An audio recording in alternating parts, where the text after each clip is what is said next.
नगरपालिका, नगरपंचायत, महानगरपालिका या संदर्भामध्ये एक कोऑर्डिनेशन बैठक आज आयोजित करण्यात आलेली आहे।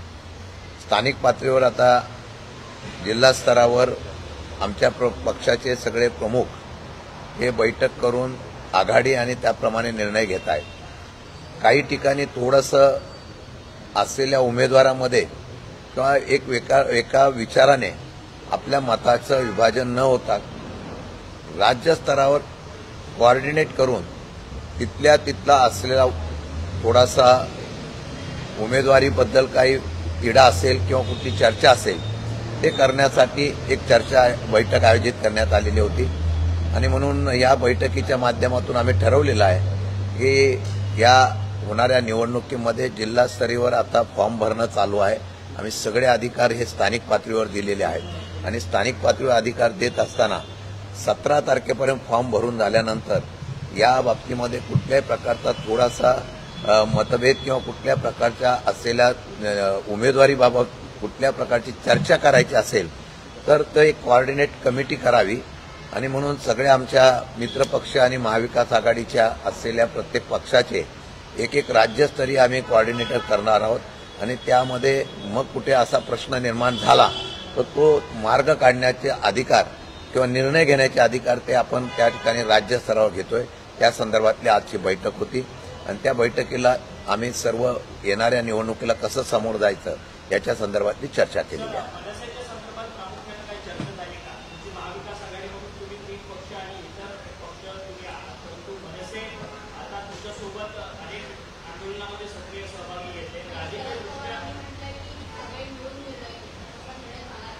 आत्ताच्या परिस्थितीमध्ये असा प्रस्ताव आमच्याकडे आघाडीच्या संदर्भामध्ये काम करत असताना आलेला नाही।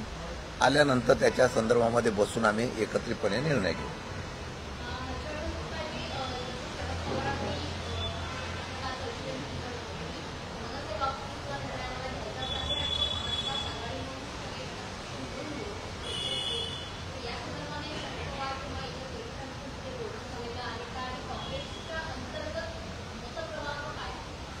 या संदर्भामध्ये वारंवार प्रांताध्यक्ष या नात्याने मी पक्षाची अधिकृत भूमिका मांडलेली आहे की तशा प्रकारचा कुठलाही प्रस्ताव अद्यापर्यंत आलेला नसल्यामुळे चर्चेचा प्रश्न उद्भवत नाही आणि या संदर्भात इंडिया अलायन्सचे सर्व घटक पक्ष निर्णय घेतील ही असणारी भूमिका जी आहे तीच आम्ही या निमित्ताने अधोरेखित करत आहोत आणि आता होऊ घातलेल्या नगरपालिका आणि नगरपंचायतांच्या निवडणुकीच्या अनुषंगानं, कारण मागच्या 2 निवडणुका आम्ही सोबत लढलो, महाविकास आघाडी म्हणून आम्ही 19ला अस्तित्वात आलो, पुढे इंडिया अलायन्समध्ये ही आघाडी आमची परावर्तित झाली आणि मित्रपक्ष या नात्यानं सोबत राजकीय झुंज आम्ही ही भारतीय जनता पक्षाला ही देत असताना एक किमान समन्वय हा असणं आवश्यक आहे आणि आज किमान आणि पुढे चालत असताना विड्रॉलपर्यंत हा येणाऱ्या ज्या काही तक्रारी असतील, येणाऱ्या काही कुठे अडचणी असतील त्यासाठी समुपदेशनाच्या आणि योग्य निर्णय घेण्याच्या अनुषंगानं एक डायलॉग,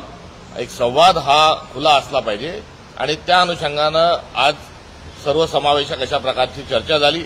चर्चेमध्ये विभागनिहाय, जिल्हानिहाय आणि राज्य पातळीवर कसा समन्वय हा निर्माण करता येईल आणि तो सातत्याने कसा आपल्याला टिकून ठेवता येईल ही चर्चा आज या ठिकाणी झाली आणि अर्जाची प्रक्रिया ही 17 तारखेपर्यंत आहे। 17 तारखेनंतर देखील आम्ही दुसऱ्यांदा पुन्हा एकदा बसून विड्रॉलच्या आधी काही तिढे असतील, काही त्या ठिकाणी जर शक्य नसेल काही गोष्टी तर त्या अनुषंगाने मार्ग त्यातून काढू। आम्ही मित्रपक्ष या नात्यानं आम्ही सोबत जाण्याचा प्रयत्न करू। कुठे जर काही अडचणी आल्या तर त्या ठिकाणी स्थानिक पातळीवर निर्णय घेण्याचे अधिकार हे सर्वांनीच दिलेले आहे।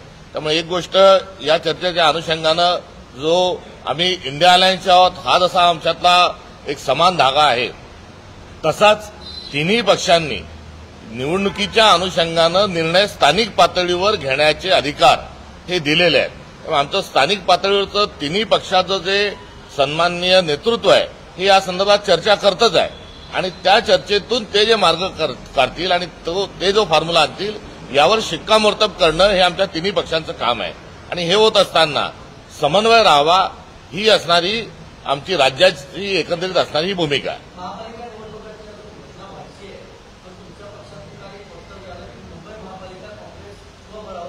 आम्ही आज आपल्या सामोरे जे आलेलो आहोत, ह्या 17 तारखेपर्यंत ज्याची अर्ज भरण्याची मुदत आहे आणि 2 तारखेला ज्यांचं मतदान आहे, 21 तारखेला ज्यांचा विड्रॉल आहे, या सर्व प्रक्रियेच्या अनुषंगानेच आम्ही आपल्यासमोर आलेलो आहोत.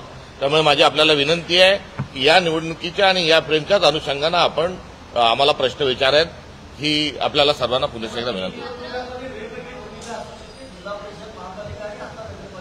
सध्या ज्या आहेत, ज्यासाठी आलोय ते आहोत आणि या फ्रेममध्ये, कारण निवडणुकाचा अर्ज भरण्याची प्रक्रिया ही कालपासून सुरू झालेली आहे. सिम्बॉल देण्याची प्रक्रिया प्रत्येक पक्ष हा त्यांच्या राज्य पातळीवरून बैठका घेऊन ते सिम्बॉल जे आहेत त्याचंही डिस्ट्रीब्युशन करत आहेत.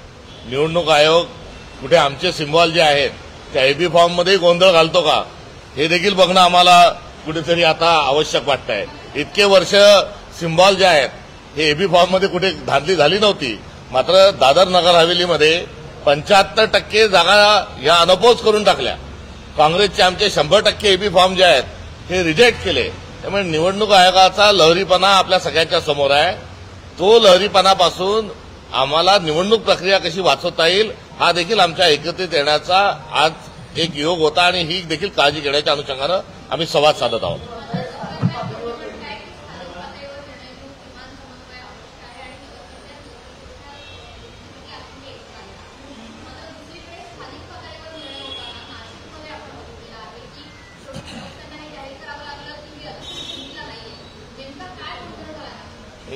या संदर्भात मला आपल्याशी योग्य वेळी संवादही साधता येईल. मात्र महानगरपालिकेच्या एकंदरीत परिसराचा आणि महापालिका क्षेत्रातली सदरू चर्चा होती. आज आम्ही आपल्याजवळ एका विशिष्ट उद्देशाने आणि एका विशिष्ट त्रिज्येमध्ये आम्ही आपल्याशी चर्चा करण्याकरता आलेलो आहे. या गोष्टी आहेत, पुढे निवडणुका आहेत, आम्ही सातत्याने आपल्यासमोर येणार आहोत आणि हा सर्व डायलॉग जो आहे हा यथाअवकाश आपल्यासोबत निश्चित संपन्न होईल. त्यांनी आता असं आहे की आजची चर्चा आत्ताच्या सध्याच्या निवडणुकीपुरती आहे. अजून त्याला वेळ आहे ना. अजून त्याच्यानंतर ज्या काही घडामोडी होतील त्यावेळेला तुमच्याशी संवाद साधू ना. त्यावेळेला काय आपण भेटणार नाहीत का. आत्ता फक्त आम्ही फोकस एवढाच केलेला आहे की आत्ता होणाऱ्या निवडणुकीपुरतं काय निर्णय घ्यायचे त्याच्या संदर्भातली एक बैठक होती. आज जी बैठक झाली त्याच्या संदर्भातला खुलासा आम्ही केलेला आहे. त्यासाठीच आपण असं ठरवलेलं आहे की राज्यस्तरावर प्रत्येक पक्षाचा एक प्रमुख नेता हा कॉर्डिनेटर होईल. त्यांची बैठक पण घेतली जाईल. तिथून जर अशा आणि जिल्हास्तरीय विभागीय स्तरीय अनिल परब साहेबांनी आणि यांनी सांगितलेलं आहे की एक प्रमुख आपण तिथं नेमायचा आहे. त्यातून कॉर्डिनेट करायचं. नाही झालं तर राज्याच्या बॉडीने त्यात निर्णय घ्यायचा. अशा प्रकारचे तक्रारी सगळ्या मित्रपक्षांनी पक्षाकडे आले तर 19 तारखेला परत आम्ही बसणार आहोत आणि त्यावेळेला त्याच्या संदर्भातला निर्णय घेतला जाईल.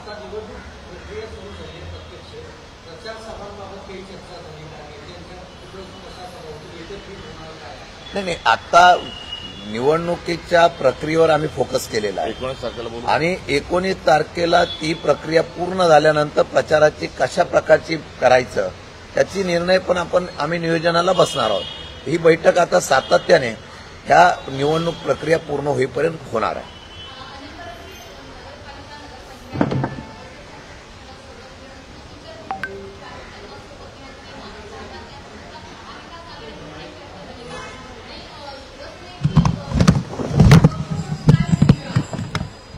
आजची बैठक ही जसं बाकीच्या नेत्यांनी सांगितलं त्याप्रमाणे नगरपालिका आणि नगर परिषदा ह्या ज्या पहिल्या टप्प्यातल्या निवडणुका याच्यापुरताच मर्यादित होती आणि त्याचे सर्वाधिकार हे स्थानिक पातळीवरती दिलेले आहेत आणि ह्या स्थानिक पातळीवरती निर्णय दिलेल्या असल्यामुळे स्थानिक पातळीवरती जे काही निर्णय होतील त्याच्यावरती आम्ही आमचे कोऑर्डिनेटर नेमलेले आहेत वेगवेगळ्या पक्षाचे आणि जर एखादी कुठली अडचण किंवा एखादी समस्या निर्माण झाली तर त्याच्यावरती ते जे कोऑर्डिनेटर नेमलेले आहेत ते निर्णय घेतील. आता ह्या ज्या निवडणुका आहेत या पहिल्या टप्प्याच्या याच्यामध्ये आज महाविकास आघाडी म्हणून आम्ही एकत्र बसून काय व्हायला पाहिजे कसं व्हायला पाहिजे याच्या बाबतीत चर्चा केली आहे. दुसरी बैठक आमची 19 तारखेला ठरलेली आहे.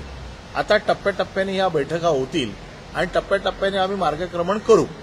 त्यामुळे आजचा हा जो काही बैठकीचा अजेंडा होता हा फार मर्यादित होता आणि त्याच्यामुळे जे पुढे पुढे येणारे विषय आहेत ते त्या वेळेला ज्या वेळेला चर्चा होईल ती चर्चा झाल्याच्या नंतर आपल्या समोर आम्ही घेऊन येऊ. आज नगरपालिका आणि नगर परिषदा एवढाच विषय आहे. जेव्हा महानगरपालिकेचा विषय तेव्हा आपल्याला निमंत्रित करू. धन्यवाद. थँक्यू. आज बोलतो त्याच्याशी. महाविकास आघाडीच्या वतीने स्थानिक स्वराज्य संस्थेच्या माध्यमातून होणाऱ्या निवडणुकीला नगरपालिका, नगरपंचायत, महानगरपालिका या संदर्भामध्ये एक कोऑर्डिनेशन बैठक आज आयोजित करण्यात आलेली आहे. स्थानिक पातळीवर